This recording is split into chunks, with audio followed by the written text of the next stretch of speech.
Hello friends, 31 मार्च यानी कि financial year just and होने वाला है और उससे पहले हमें जीएसटी में करने हैं चार बहुत ही इंपॉर्टेंट काम बोल लीजिए, चेकलिस्ट बोल लीजिए, क्योंकि अगर इसको इग्नोर कर दिया तो हमारा जीएसटी कैंसिल भी हो सकता है। वो चार चेकलिस्ट क्या क्या है, वन बाय वन उसके बारे में डिस्कस करेंगे। ऐसा ही मजेदार वीडियो के लिए सीए मित्र 24 को कर लीजिए सब्सक्राइब। चलते हैं आगे।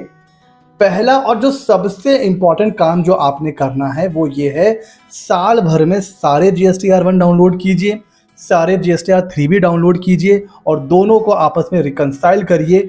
कहीं कोई डिफरेंस अगर टर्नओवर में आ रहा है तो ये जो रिटर्न टाइम आने वाला है ना, मार्च के बाद जो मार्च का रिटर्न है, GSTR1 11 अप्रैल और GSTR3 भी 20 अप्रैल, इसमें आपको अगर कोई डिफरेंस है, अगर कोई मिसमैच है तो उसको आपको इसमें ठीक करना होगा।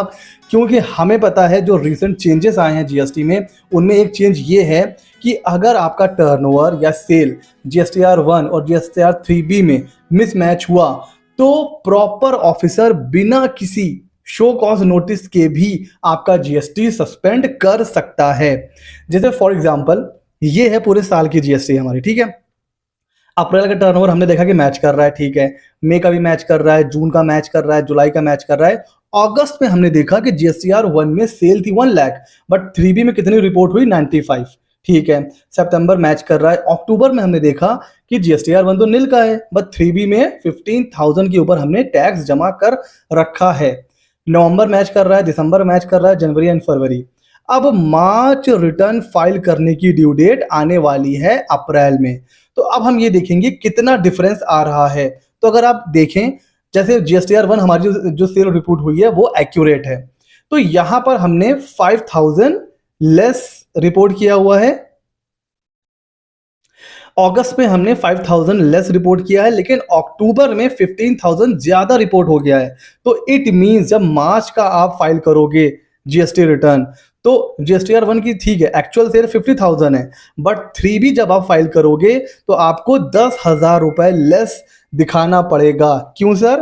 क्यों? इसलिए यहां 5,000 आपने कम रिपोर्ट किया है, यहां 15,000 ज्यादा रिपोर्ट हो गया है। तो नेट अगर आप निकालो तो 10,000 आपने ज्यादा रिपोर्ट कर दिया है। तो GSTR1 के साथ रिकंसाइल करने के लिए अब आपको 3B जो आप मार्च का फाइल करोगे वो 10,000 से लेस फाइल करोगे। अगर GSTR1 50,000 का है तो ये फाइल होगा 40,000 का, फॉर एग्जाम्पल। तो अब क्या होगा, GSTR1 और 3B का टर्नओवर हमारा मैच हो जाएगा। इस तरह आपको जितने भी क्लाइंट हैं या अगर आपका खुद का भी है तो आपको क्या करना है, उसको मैच करना है। और मैच करने के बाद अगर कोई मिसमैच निकल के आ रहा है तो मार्च वाले रिटर्न में उसको आप सही कर लीजिए। ठीक हो गया जी, आगे चले। अगला जो है वो भी मिलता जुलता है। आपको GSTR 2B एंड 3B में जो ITC आया है, हमें पता है 2B में ITC रिफ्लेक्ट करता है, ऑटो पॉपुलेटेड होता है, और 3B में हम उसको क्लेम करते हैं। तो आप पूरे साल का 2B डाउनलोड करिए और 3B डाउनलोड करिए और ये देखिए कहीं ऐसा तो नहीं हुआ है कि 3B में आपने GSTR 2B से ज्यादा ITC क्लेम कर लिया है। अगर ऐसा हुआ है तो मार्च के 3B में आपको ITC रिवर्स करना पड़ेगा। क्योंकि अगर 2B और 3B में मिसमैच हुआ, 2B से अगर आपने कम क्लेम किया है तब तो ठीक है, ज्यादा अगर आपने क्लेम कर लिया GSTR 3B में तो भी आपको नोटिस आ सकता है, पेनाल्टी भी लग सकती है और जीएसटी कैंसिल भी हो सकता है। तो GSTR 2B एंड 3B को भी आपस में जरूर रिकंसाइल कर लीजिए ताकि जो मार्च का रिटर्न आ रहा है उसमें आप उस मिस्टेक को करेक्ट कर सकें। ठीक हो गया, आगे चलें। जो तीसरा सबसे इंपॉर्टेंट चेकलिस्ट है वो ये है, बुक की ITC को आप GSTR 2B से मैच कर लीजिए।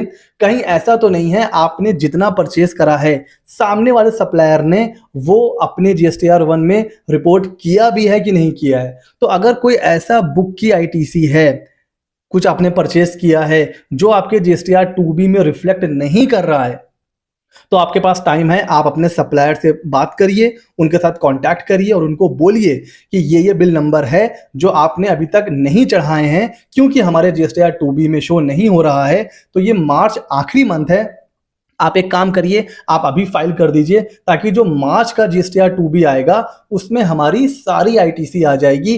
तो हमारा जो ITC है वो आपस में रिकंसाइल कर जाएगा।